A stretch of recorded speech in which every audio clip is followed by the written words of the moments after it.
नमाज कभी भी किसी भी कंडीशन में माफ नहीं है। सिर्फ उस औरत पर माफ है जिसको पीरियड शुरू हो चुका है, जिसको 3 दिन 4 दिन 5 दिन, हर औरत की अलग अलग अपनी आदत होती है, आता है वो पीरियड, उतने दिनों में जो नमाजें छूटेंगी उस औरत को हुक्म है कि वो बाद में पूरी नहीं करेगी। उन दिनों में जो नमाजें छूटेंगी, उन दिनों में जो नमाजें छूटेंगी, फौरन जिस वक्त वो पाक होगी उसी दिन उसको नहाना है और उसको फिर नमाज शुरू करना है। जो नमाजें छूट गई वो बाद में उसको नहीं पढ़ना है। लेकिन अगर रमजान के महीने में पीरियड शुरू हो गया तो जितने रोजे छूटेंगे, नमाज तो माफ है लेकिन रोजे जो छूटे हैं वो माफ नहीं है, वो बाद में दूसरा रमजान आने से पहले पहले उसको रखना पड़ेंगे। ये लड़कियों को मालूम होता है, माँ है, बेटियों को मालूम होता है। जैसे मेरी माँ नमाज नहीं पढ़ रही है तो बेटी को मालूम है कि माँ नमाज नहीं पढ़ रही, इसका मतलब माँ को पीरियड शुरू हो गया। अब माँ के 4 रोजे छूट गए या 5 रोजे छूट गए, बेटी को मालूम है कि 5 रोजे छूट गए, लेकिन दूसरा रमजान आने से पहले वो छूटे हुए रोजे माँ ने नहीं रखे, लेकिन बेटी को मालूम है और माँ का इंतकाल हो गया, तो वो 5 या 4 जो छूटे हुए रोजे हैं वो उस बेटी को रखना पड़ेंगे या उसके बेटे को रखना पड़ेंगे या उसके शौहर को रखना पड़ेंगे, क्योंकि वो उस औरत पर फर्ज थे जो छूट गए और दूसरा रमजान आने से पहले पहले वो नहीं रख सकी, उससे पहले वो इंतकाल कर गई, तो ये छूटे हुए रोजों की कज़ा करना पड़ेगी उसके शौहर को, उसके बेटे को या उसके घर में जो भी करीबी हो, बेटी वगैरह, उसको वो रोजे रखना पड़ेंगे छूटे हुए।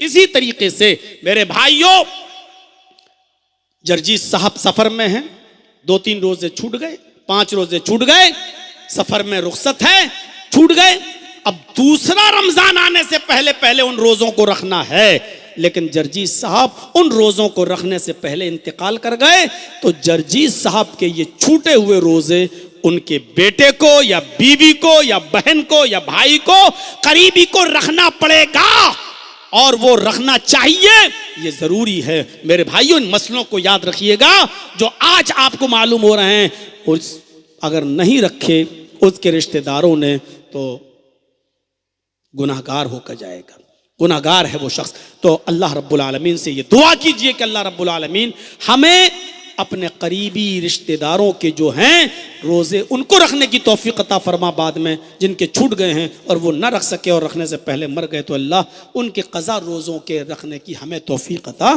फरमा। तो मेरे भाइयों, नमाज किसी भी कंडीशन में माफ़ नहीं।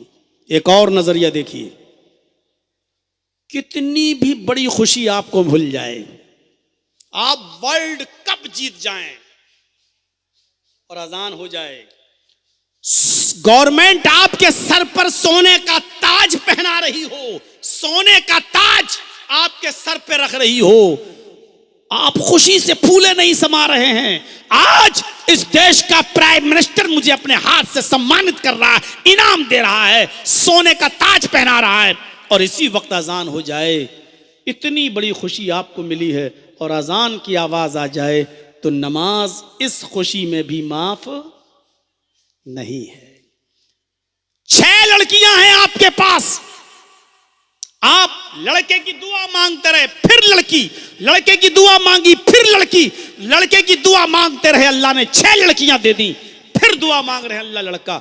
6 लड़कियों के बाद अल्लाह ने आपको एक लड़का दिया है, आप कितने खुश होंगे। 6 बच्चियों के बाद एक बच्चा, 6 लड़कियों के बाद एक लड़का, इतनी खुशी आपको मिली कि आप जमीन पर फूले नहीं समा रहे हैं, और इसी वक्त अजान की आवाज आ जाए तो आपको फौरन इसी वक्त नमाज पढ़ने जाना है। इस खुशी के मौके पर भी आपको नमाज नहीं छोड़ना है। 6 बेटियों के बाद आपको एक बेटा मिला, बड़ा प्यारा सा बच्चा, 12 साल तक आपने उसकी खूब देख रेख की, लड़कियों से ज्यादा उसको प्यार दिया, उसकी ख्वाहिश को पूरा किया। अचानक 13 साल 14 साल की उम्र में वो बच्चा बीमार होता है और अचानक उसका इंतकाल हो जाता है, आपके दिल पर क्या गुजरेगी?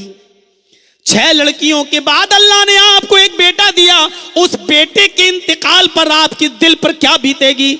यहां बेटे का इंतकाल हुआ, दिल पर चोट लगी, आंखों में आंसू आए, अभी आप गम के आंसू बहा रहे थे कि इतने में आजान की आवाज आने लगी। इतना बड़ा गम आपको पहुंचा, लेकिन नमाज इस गम के मौके पर भी माफ नहीं है। गम अपनी जगह पर, आपको अभी नमाज पढ़ने जाना है।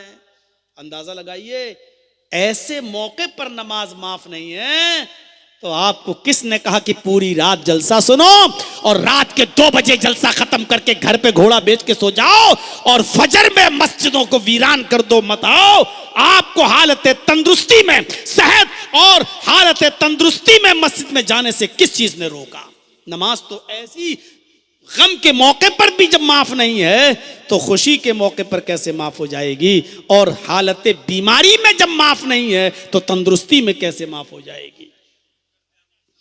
खड़े होकर नहीं पढ़ सकते हो तो बैठ के पढ़ो, बैठ के नहीं पढ़ सकते हो तो लेट के पढ़ो, लेट के नहीं पढ़ सकते हो तो करवट से पढ़ो, करवट से नहीं पढ़ सकते हो तो आंख के इशारे से पढ़ो, आंख के इशारे से नहीं पढ़ सकते हो तो अपने होंठ हिलाकर पढ़ो। वुजू करने से, पानी इस्तेमाल करने से तकलीफ है तो तयम्मुम करके पढ़ो।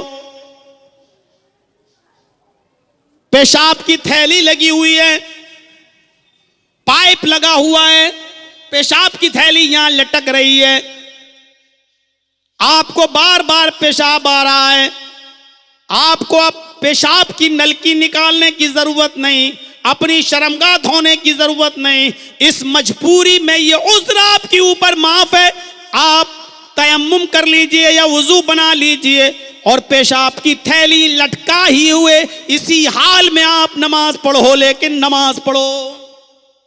कोई साहब पेशाब कर लिया, इस्तंजा नहीं किया, नहीं किया, थैली में गया है ना, आपके पेट में भी तो था। थैली में लेटरीन कर रहा है आदमी, लेटरीन का अलग से रास्ता बनाया हुआ है, आपकी लेटरीन थैली में जा रही है, नमाज का वक्त हो गया है, आपको इस हाल में भी नमाज पढ़ना है। सब नहाए नहीं, नहीं, ये मजबूरी है तुम्हारी, आपको इस कंडीशन में भी नमाज पढ़ना है। लेकिन नमाज पढ़ना है, आपको रात में सोते वक्त आप नापाक हो गए, रात में सोते वक्त आप नापाक हो गए, या आपने अपनी बीवी से हम बिस्तरी की और आप जुम्बी हो गए, सुबह फजर की अजान का वक्त है, पानी आपको नहीं मिल रहा है, दूर तक भी पानी का पता नहीं, आपके घर में भी पानी नहीं, यहां आप एक तो पानी नहीं और दूसरा ये कि आप अपनी बीवी से भी मिले हैं या आपको एहतलाम हो गया है, आप जुम्बी हैं, आप नापाक हैं, आपने अपने आप तो कुछ नहीं किया है, लेकिन ऐसी कंडीशन में भी आपको नमाज पढ़ना है। आपको वुजू वाला तयम्मुम करना पड़ेगा, पाक मिट्टी पर हाथ मारना पड़ेगा, उसको फूंकना पड़ेगा, चेहरे पे मलना पड़ेगा, दायां हाथ बाएं हाथ पर और बायां हाथ दाएं हाथ पर फेरना पड़ेगा और इसके बाद आपको नमाज पढ़ना पड़ेगा। इस कंडीशन में भी नमाज पढ़ना पड़ेगी, नमाज माफ नहीं है। वला ततरुकन्न सलातन मक्तूबतन मुतअम्मिदन फइन्न मन तरक सलातन मक्तूबतन मुतअम्मिदन फकत बरियत मिनहु जिम्मतुल्लाह। अगर इस कंडीशन में भी आदमी नमाज ना पढ़े तो अल्लाह की कोई जिम्मेदारी नहीं है उसके ऊपर, मरेगा कटेगा कुछ भी हो, अल्लाह के ऊपर कोई जिम्मेदारी नहीं है उसके ऊपर। आपका बेटा बीमार है, एम्बुलेंस आ रही है लेने के लिए, इधर आजान की आवाज आ रही है, इधर आजान की आवाज आ रही है, ऐसी कंडीशन में आप वुजू बनाइए जल्दी से अपने घर पे। अब मस्जिद में जाएंगे तो 15 मिनट के बाद जमात होगी, जमात में इमाम साहब हो सकता है 10 मिनट नमाज पढ़ाने में भी लगा दें, इसलिए आप वुजू बनाइए, और जल्दी से 4 रकात जोहर की नमाज फर्ज ही फर्ज पढ़ लीजिए। यहां सुन्नतें मत पढ़िए, क्योंकि आपका बेटा बीमार है लेकिन अजान की आवाज तुम सुन चुके हो, अब मस्जिद में नहीं जाइए, देर लग रही है। इधर बेटे की कंडीशन दूसरी है, आप अपने घर ही में फर्ज ही फर्ज पढ़ लीजिए और जल्दी से लेकर जाइए अपने बेटे को हॉस्पिटल पहुंचाइए। इस कंडीशन में भी आपको नमाज पढ़ना पड़ेगी। मस्जिद में नहीं जाना, मत जाइए, घर पे पढ़िए, लेकिन पढ़िए। सुन्नत नहीं पढ़ सकते हो मत पढ़िए, कम से कम फर्ज नमाज आपको इस कंडीशन में भी पढ़ना पड़ेगी। वला तत्रुकन्न सलातन मक्तूबतन, फर्ज नमाज कभी मत छोड़ना, किसी भी कंडीशन में मत छोड़ना। मेरे भाइयों, यह है नमाज का मकाम और यह है नमाज की अहमियत। और चौथी चीज, वला तशरबन्न खमरन फइन्नहु रासु कुल्लि फाहिशतिन, शराब कभी मत पीना, इसलिए कि शराब तमाम बुराइयों की जड़ है, तमाम बुराइयों की जड़। अल्लाह के नबी सल्लल्लाहु अलैहि वसल्लम ने फरमाया, मेरी उम्मत पर भी वो जमाना आ जाएगा जो बनी इसराइल पर आया था। मेरी उम्मत पर भी एक जमाना ऐसा आ जाएगा जो बनी इसराइल पर आया था। हज़वन नाल बिन नाल, जैसे दोनों जूते बराबर होते हैं ऐसे ही मेरी उम्मत में और इस बनी इसराइल में कोई फर्क नहीं रहेगा, कोई फर्क नहीं रहेगा। दोनों एक ही नक्शे कदम पे चलेंगे, एक ही नक्शे कदम पर। इसके बाद फरमाया, हत्ता इन कान मिनहुम मन ताला बनी इसराइल मन ताला उम्मी अलानियतन लकान फी उम्मती मन यसनउ ज़ालिक, अगर बनी इसराइल में किसी ने चौराहे पर, रोड पर, रास्ते में सबके सामने अपनी मां के साथ जिना किया होगा, अपने मां के साथ गंदा काम किया होगा, लकान फी उम्मती मन यसनउ ज़ालिक, तो मेरी उम्मत में यानी मुसलमान भी जब तक अपनी मां के साथ जिना न करे, चौराहे पर, रोड पर, रास्ते में, सबके सामने जब तक एक मुसलमान भी अपनी मां के साथ जिना नहीं करेगा, कयामत नहीं आएगी। यानी बनी इसराइल में अगर किसी ने अपनी मां के साथ जिना किया होगा तो मुसलमानों में भी ऐसे लोग पैदा होंगे जो अपनी मां के साथ जिना करेंगे। ऐसा कौन होगा जो अपनी मां के साथ जिना कर ले? लेकिन शराब के नशे में मां के साथ भी और बहन के साथ भी जिना करना बुरा नहीं लगता, क्योंकि शराब अकल को छिपा देती है। पूछा गया, ऐसा कैसे कोई कर सकता है कि अपनी मां के साथ जिना करे? फरमाया, हां, शराब अकल को ढांक देती है। यानी ऐसा कोई मुसलमान करेगा जब वो शराब के नशे में धुत होगा। ये इतनी गंदी चीज है कि मां और बेटे के रिश्ते को तार तार कर देती है, मां और बहन के रिश्ते को तार तार कर देती है, मां और बेटी के रिश्ते को तार तार कर देती है। कितने लोग ऐसे हैं जो शराब के नशे में बीवी समझकर बेटी को पकड़ लेते हैं, कितने लोग ऐसे हैं जो बीवी समझकर मां का हाथ पकड़ लेते हैं, शराब के नशे में नाली में पड़े हुए हैं और नाली का पानी पी रहे हैं और समझ रहे हैं कि हम जमजम पी रहे हैं। मेरे भाइयों, ये शराब इंसान के अंदर से अक्ल और शऊर का जज्बा निकाल देती है, नालायक बना देती है, कमीना बना देती है, रसील बना देती है, माँ बाप का नाफरमान और अल्लाह और रसूल का गुस्ताख बना देती है, बड़े से बड़े लोगों की अहमियत को घटा देती है। ये शराबी जब शराब के नशे में चूर होता है तो बड़ी से बड़ी शख्सियत को भी कुछ नहीं समझता। दिल्ली में एक शराबी धुत पड़ा था और गाड़ियां गुजर रही थी लाइट वाली, पुलिस वाले देख, अरे ये मोदी आने वाले हैं और ये कमीना यहाँ, और उसको डंडों से मार रहे थे। तो उसको तो तकलीफ ही नहीं हो रही थी, खड़े होके बोला, क्यों मार रहे हो? हट कमीने, ये मोदी जी आने वाले, हट। बताए, सब तो मेरे बाप के नौकर हैं। कह रहा, सब तो मेरे बाप के नौकर हैं। तो शराबी आदमी कुछ नहीं देखता किसके बारे में क्या बोल रहा है, किसके बारे में क्या निकल रहा है। वो नाली में भी पड़ा है, जमजम समझ के उसको भी पी रहा है, गंदा पानी। ये शराबी।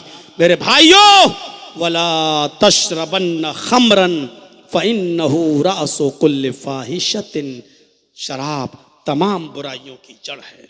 और पांचवी चीज, इय्याका वल मासिया फइन्न बिल मासियति हल्ला सखतुल्लाह।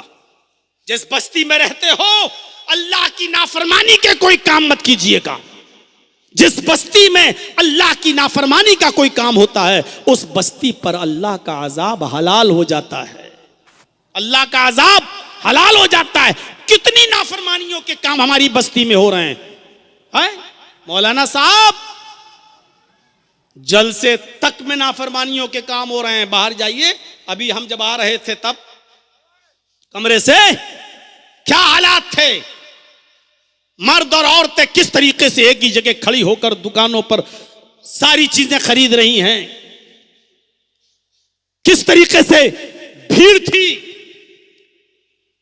यह नाफरमानी के काम नहीं है क्या? समाज में हमारी सारी औरतें पर्दा करती हैं, हया करती हैं, बेपर्दगी का मुजाहरा नहीं होता क्या? बाप अपनी जवान बेटियों के हाथों में मोबाइल नहीं देता क्या? वो व्हाट्सएप नहीं चलाती, मैसेंजर नहीं चलाती, फेसबुक नहीं चलाती? जिस बस्ती में अल्लाह की नाफरमानी के काम आम हो जाते हैं उस बस्ती पर अल्लाह का अजाब भी हलाल हो जाता है।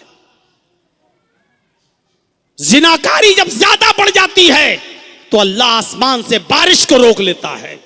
सूद और माले हराम आज मुसलमानों ने उसको अपना जरिए माश बना लिया है, जबकि सूद इतना बड़ा जुर्म है, इतना बड़ा जुर्म है कि अल्लाह के नबी सल्लल्लाहु अलैहि वसल्लम ने फरमाया याकुलू रिबा दिरहमन, एक दिरहम खाना, दिरहमो रिबन, सूद का 1 रुपया, याकुलहु रजुलु वहुवा यालम, वो जानता है कि ये सूद का है।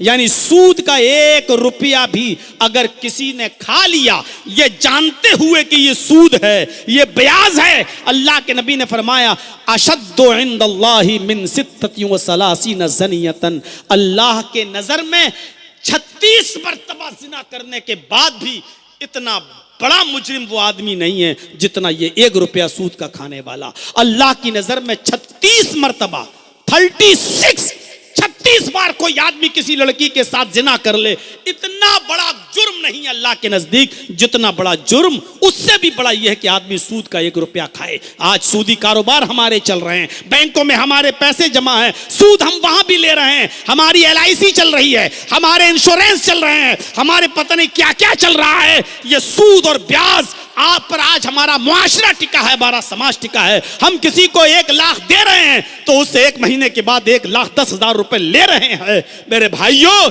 ये सूद कारोबार है। और सूद के बारे में अल्लाह के नबी ने फरमाया कि अल्लाह के नजर में 36 मरतबा कोई जिना कर ले उससे ज्यादा बड़ा मुजरिम है जो 1 रुपया खा ले सूद का।